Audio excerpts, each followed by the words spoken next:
जय श्री राधे राधे राधे। कान्हा की दीवानी चैनल कृष्णा की तरफ से सभी को दीपावली की हार्दिक शुभकामनाएं। सभी खुश रहें, तंदुरुस्त रहें और अपने घर में सब मस्त रहें।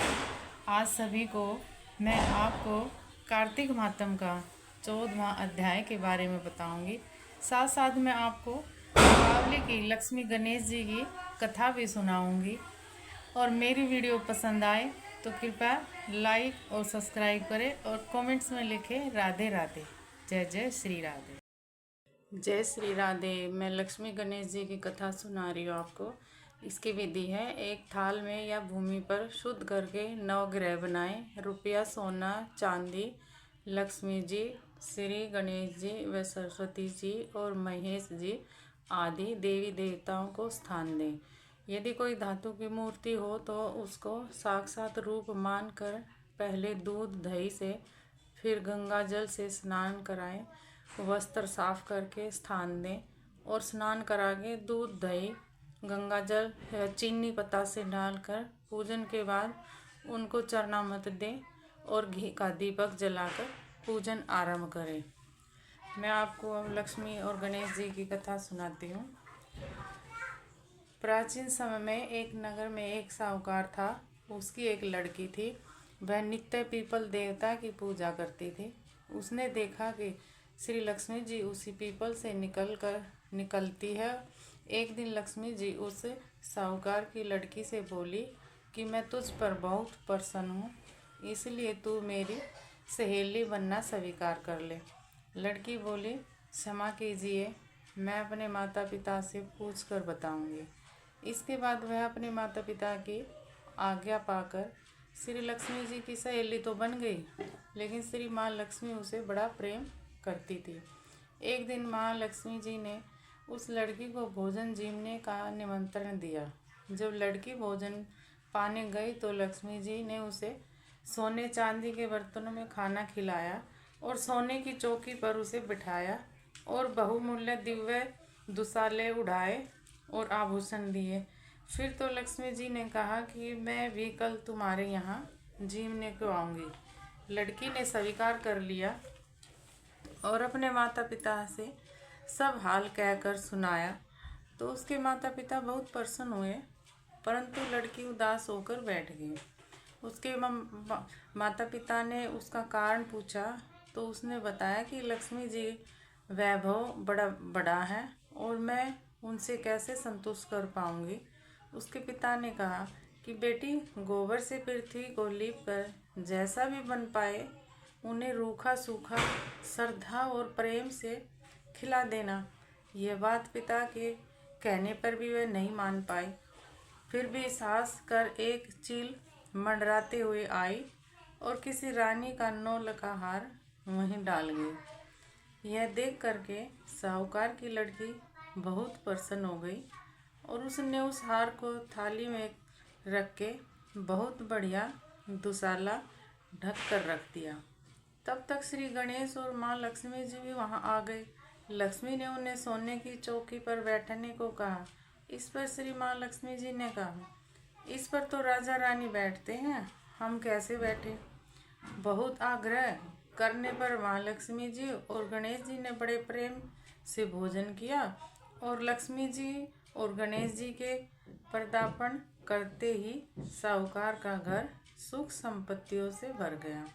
माँ लक्ष्मी जी जिस प्रकार साहूकार के घर में धन संपत्ति से भर दिया था, उसी प्रकार सभी के घरों में धन संपत्ति भर दो और कीर्तन करो। माँ लक्ष्मी गणेश जी सदा आपकी जय हो। जय माँ लक्ष्मी, जय माँ लक्ष्मी।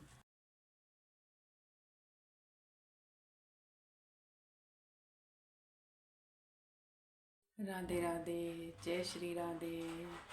सभी को हैप्पी दिवाली। आज छोटी दिवाली है, कल अमावस की बड़ी दीपावली है।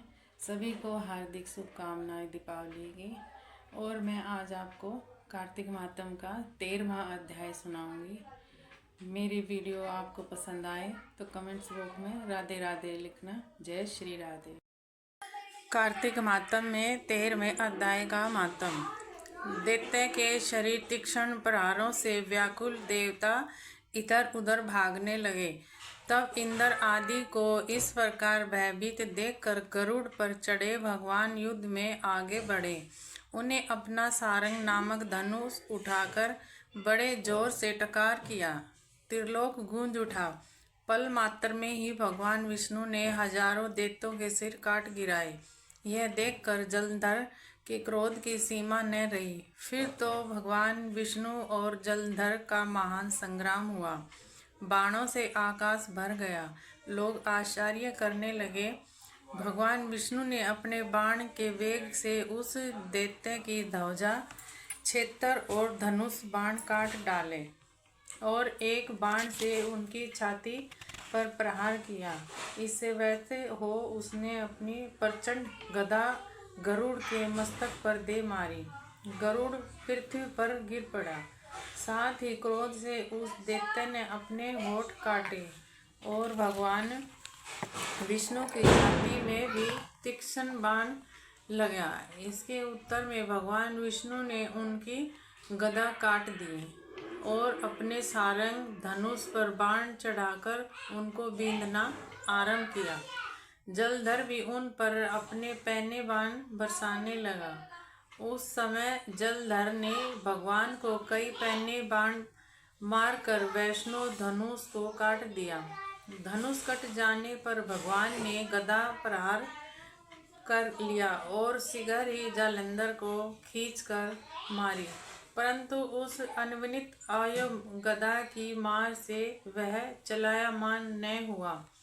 मंदोमत हाथी के समान उसे यानी गदा की मार को फूल की माला ही जान। साथ ही उस युद्ध में दुर्गम ने अत्यंत ही क्रोध होकर अनिमुख त्रिशूल उठा कर भगवान विष्णु पर छोड़ दिया।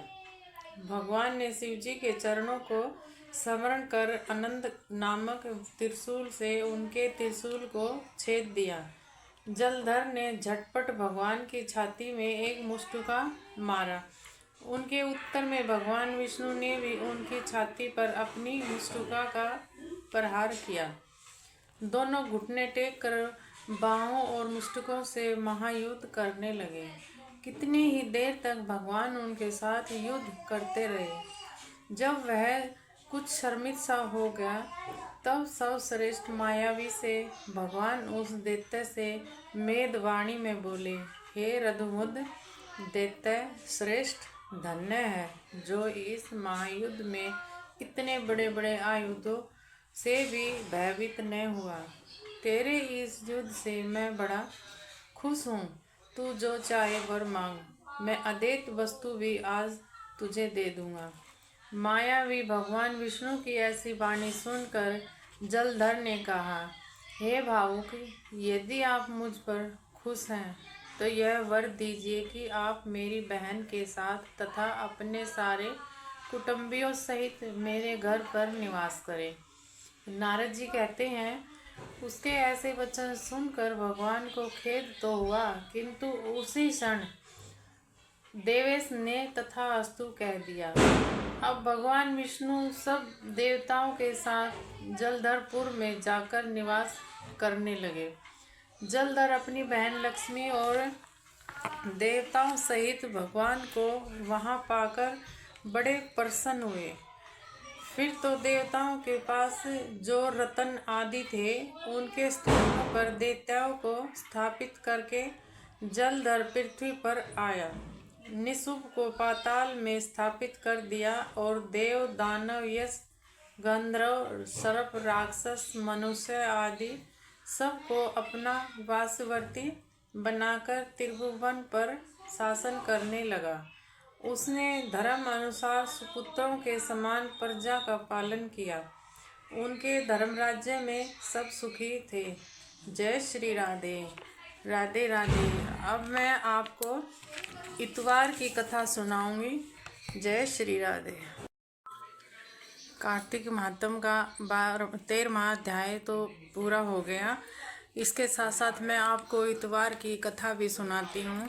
कोई कोई लोग तो बहुत पूरे महीने का व्रत करते हैं, कोई एक टाइम का व्रत करता है। कार्तिक का महीना बहुत ही भगवान विष्णु को प्रिय है और बड़ा ही फलदायक है, और किसी किसी से ज़्यादा नहीं हो पाता, एक टाइम भी नहीं कर पाते, तो हम इतवार का भी कर लेते हैं व्रत। और इतवार की कहानी मैं आपको अभी बता देती हूँ। इतवार की कहानी, एक बुढ़िया माई थी, इतवार के व्रत करती थी। उसके गोबर का नेम था, गोबर में चूल्हा लीप के तब रोटी बना के खाती थी। पड़ोसन के यहाँ गऊ थी, उनके यहाँ से गोबर लाती थी। एक दिन पड़ोसन ने गऊ अंदर बांध ली तो बुढ़िया को गोबर ना मिला और ना वह कुछ खा पाई, भूखी पड़ी रही। सपने में सूर्य नारायण देव आए, बोले बुढ़िया भूखी क्यों पड़ी है। बुढ़िया बोली, भाई मुझे गोबर का नेम है, चूल्हा लीप करके रोटी बनाऊंगी, ना तो गोबर मिला और ना मैंने कुछ खाया। सूर्य नारायण बोले, बाहर निकल के देख, तेरे गोरे गाय बंधी है, गोरा बछड़ा बंध रहा है। गाय ने एक लड़ी सोने की मिली और एक गोबर की। सोने की पड़ोसन ले गई और गोबर की बुढ़िया ले गई। लीप पोत के रोटी बना के खा ली। ऐसा रोज होते रहे। भगवान ने सोचा, मैंने बुढ़िया को धन दिया, बुढ़िया को लेने का न खाया। अब सूर्य भगवान ने अंधे में बरसा दिया। बुढ़िया ने गऊ अंदर बांध ली, सोने की लड़ी घर ले आई, गोबर से चूल्हा लीप के रोटी बना ली और खा ली। अब पड़ोसन को गुस्सा आया, उसने राजा से शिकायत लगाई, बुढ़िया की गऊ सोने के गोबर देती है, ऐसा गऊ राजा महाराजा के यहाँ होनी चाहिए। राजा ने नौकर भेजकर गऊ माता बुला ली। राजा बोला, गलीचे बिछा दे, गऊ सोना हगेगी। गऊ ने सारा घर गोबर से भर दिया। राजा ने बुढ़िया को बुलाया। राजा बोला, तेरे तो सोना हगे और हमारे गोबर से भर दिया। बुढ़िया बोली, महाराज मेरे गोबर का नेम है, गोबर से लीप कर खाना बना के खाती हूँ। एक दिन मुझे गोबर नहीं मिला, भूखी पड़ी रही, सो गई। सपने में सूर्य नारायण भगवान दिखे। उन्होंने कहा, बुढ़िया भूखी क्यों पड़ी है। मैंने कहा, बेटा मेरे गोबर का नेम है, आज गोबर नहीं मिला। उसने कहा, बाहर जाके देख। मैंने जाके देखा, गऊ बछड़ा बंधे हैं। अब एक सोने की करे और एक गोबर की। पड़ोसन सोने की ले जाए, गोबर की मैं ले लेती। एक दिन अंधी बारिश आई, मैंने अंदर बांध ली गाय। जब देखा कि एक सोने की लड़ी और एक गोबर की पोथी। पड़ोसन ने उस दिन सोना नहीं मिला तो आपसे चुगली कर दी, मुझे तो सूर्य नारायण ने दी थी। अब राजा ने बुढ़िया को गऊ दी और धन दिया, पड़ोसन को दंड दिया। जैसे बुढ़िया ने आई, सब किसी को आए, कहते सुनते का उपकार है। जय श्री राधे राधे राधे। ये इतवार के व्रत की कथा है भक्तों। मेरी वीडियो पसंद आए कमेंट्स बॉक्स में लिखना राधे राधे। कार्तिक महात्म का 14वां अध्याय। हे राजन, इस प्रकार उसको धर्म पूर्वक राज्य करते देख कर देवता सुबुद्ध हो गए। उन्हें देवादेव भगवान शंकर का मन स्मरण करना आरंभ कर दिया और कितने ही प्रकार से स्तुति की। तब भक्तों की कामना पूरी करने वाले शंकर जी ने नारद जी को बुलाकर देव कार्य करने की इच्छा से उनको देवपुरी भेजा। शंकर भगत नारद भगवान शंकर की आज्ञा से देवपुरी में गए। इंद्र आदि सभी देवता व्याकुल हो शीघ्रता से उठकर श्री नारद जी की स्तुति करने लगे। उत्कंठा भरी दृष्टि से सबने नारद जी की ओर देखा, अपने सब दुखों को कहकर उन्हें नाश करने की प्रार्थना की। नारद जी ने कहा, मैं सब कुछ जानता हूँ, इसलिए मैं अब देखता राज जलधर के पास जा रहा हूँ। ऐसा कहकर देवताओं को आश्वासन देकर श्री नारद जी जलधर की सभा में आए। जलधर ने नारद जी के चरणों की पूजा करके हंसते हुए कहा, हे ब्राह्मण, कहिए आप कहाँ से आ रहे हैं और कहाँ कहाँ पर आपने क्या क्या देखा, यह कैसे आए हैं। मेरे योग्य जो सेवा हो उसके लिए मुझे आज्ञा दीजिए। जलधर के इस प्रकार के वचन सुनकर नारद जी प्रसन्न होकर बोले, हे दानवराज महाबुद्धिमान जलधर, तुम धन्य हो, क्योंकि इस प्रकार सब रत्नों के भोक्ता एक तुम ही हो। हे दैत्य श्रेष्ठ, अब आप मेरे आगमन का कारण सुनिए, जिसके लिए मैं आज यहाँ आया हूँ। दैत्यराज, मैं स्वेच्छा से कैलाश पर्वत पर गया था, जहाँ 10,000 योजनों के कल्प वृक्ष का वन है। वहाँ पर मैंने सैकड़ों कामधेनुओं को घूमते हुए देखा, और यह भी देखा कि वह वन चिंतामणि से प्रकाशित परम दिव्य, अद्भुत और सर्वसर्वणीय है। मैंने वहाँ पार्वती के साथ स्थित शंकर जी को भी देखा। सर्व सुंदर गौरव वर्ण त्रिनेत्र और मस्तक पर चंद्रमा धारण किए हुए हैं। यह देखकर मुझे बड़ा आश्चर्य हुआ कि इनके समान समृद्धि वाले त्रिलोक में कोई है या नहीं। हे दैत्य नंद्र, उसी समय मुझे तुम्हारी भी समृद्धि का स्मरण आया, और देखने की इच्छा से मैं तुम्हारे पास आया हूँ। यह सुनकर जलधर को बड़ा हर्ष हुआ। उसने नारद जी को अपनी सब समृद्धि दिखला दी। उसे देखकर देवताओं का कार्य करने में इच्छुक शिव प्रेरित नारद ने जलधर की बड़ी प्रशंसा की और कहा, निश्चय ही तुम त्रिलोकपति होने के योग्य थे। तुम्हारे लिए ऐसा होना कोई विचित्र बात नहीं है। मैं देखता हूँ तुम्हारे पास सब कुछ है, किसी बात की कमी नहीं है। ऐरावत, घोड़ा, कल्प वृक्ष, कुबेर, निधि तुम्हारे पास है। मणि और रत्नों के ढेर भी तुम्हारे पास हैं। ब्रह्मा जी का हंसता हुआ विमान भी तुम्हारे पास है। धूर्त लोक, पाताल और पृथ्वी भी जितने भी रत्न हैं, सब तुम्हारे ही तो पास हैं। मैं तुम्हारे इस प्रकार के रत्नों को, ऐश्वर्यों को देखकर बड़ा प्रसन्न हूँ, परंतु तुम्हारे पास कोई स्त्री रत्न नहीं है, इसलिए तुम्हारा यह सब कुछ फीका है। तुम कोई स्त्री रत्न ग्रहण करो। नारद जी के इस प्रकार के वचन सुनकर दैत्य कामधेनु व्याकुल हो गया। उसने नारद जी को प्रणाम करके पूछा कि ऐसी स्त्री कहाँ मिलेगी जो रत्नों में श्रेष्ठ हो। यदि ऐसा रत्न कहीं मिले तो मैं उसे अवश्य लाऊंगा। देव ऋषि नारद बोले, ऐसा रत्न तो कैलाश पर है, पर योगी शंकर के पास ही है। उनकी सर्व सुंदर पत्नी देवी पार्वती बहुत ही मनोहर है। उनके समान सुंदरी मैंने आज तक नहीं देखी। शंकर जी से बढ़कर समृद्धिवान दूसरा कोई नहीं है। उसके इस रतन की महिमा तीनों लोकों पर नहीं है। तभी मेरा भगत विरक्त है। आत्मा राम शंकर जी उसके वंश में हो गए। देव ऋषि नारद उस दैत्य से ऐसा कहकर अन्य कार्य करने की इच्छा से आकाश मार्ग से चले गए। जय श्री राधे। राधे राधे।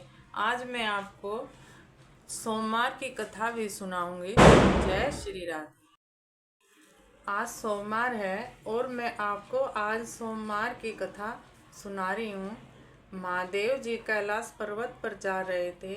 पार्वती जी बोली, मैं भी चलूँगी। महादेव जी बोले, पार्वती जी तुम मत चलो, तुम्हें भूख प्यास लगेगी। बोली, महाराज जी मैं भी चलूँगी। रास्ते में बोले, महाराज मुझे तो भूख लगी है, मैंने तो खीर खांड का भोजन चाहिए। महादेव जी बोले, मैंने तो कहा था मत चलो। एक साहू के घर पर गए। साहूकारनी बोली, महाराज क्या चाहिए। महादेव जी बोले, हमारी पार्वती जी को खीर खांड का भोजन चाहिए। वो बोली, चले हैं मोड़ा मोड़नी, खीर खांड के भोजन चाहिए तो घर में क्यों नहीं रहे। आगे चल दिए। एक बुढ़िया माई मिली। आओ महाराज बैठो। महादेव जी बोले, पार्वती ने खीर खांड का भोजन चाहिए। बुढ़िया लोटा लेके चल दी। देवदेव महादेव बोले, बुढ़िया माई कहाँ चली। बोली, दूध चावल खांड लेने जाऊं। महादेव जी बोले, घर में देख तेरे दूध के टोकने भरे हैं, चावल की परात भरी है, खांड की बोरी धरी है, टोकना घर खीर का बना है। महादेव जी पार्वती जिमा दिए। बुढ़िया बोली, अब इसका क्या करूं, मेरे तो कोई भी नहीं है। महादेव जी बोले, आँख बंद करके देख और आँख खोल देख तो तेरा खूब भरा परिवार रहा। अब बोली, महाराज जी कहाँ रखूं? महादेव जी ने झोपड़ी के लात मारी, महल हो गया। अब खीर कटोरे भर भर के बांटने लगी बुढ़िया माई। साहूकारनी के घर गई, बोली, तेरे खीर कहाँ से आई? बोली, हमारे महादेव पार्वती जी आए थे, मेरा धन तेरे घर ले गए, मुझे कुछ भी ना रहा, अब तो भागी चली गई। और बोली, मोटा मोडनी ठहरो। बोले, मेरा धन उनके यहाँ क्यों दे दिया? महादेव जी बोले, ना करी तो ना हुआ, हाँ करी तो हाँ हो गया। उसने हाँ कर दी, इसके हाँ हो गया। मैंने तो ना उठाया ना डाला, ना तेरा लिया ना उसको दिया। पकड़ के खड़ी हो गई। महाराज जी कुछ तो दो। बोले, तेरी घिलड़ी में घी रहेगा, तेलड़ी में तेल रहेगा, कारज तेरा रुकेगा नहीं, धन तेरा टिकेगा नहीं। जैसे बुढ़िया माई की आई वैसी सबकी आए, और जैसी साहूकार की आई वैसी किसी की ना आए। जय श्री राधे राधे राधे।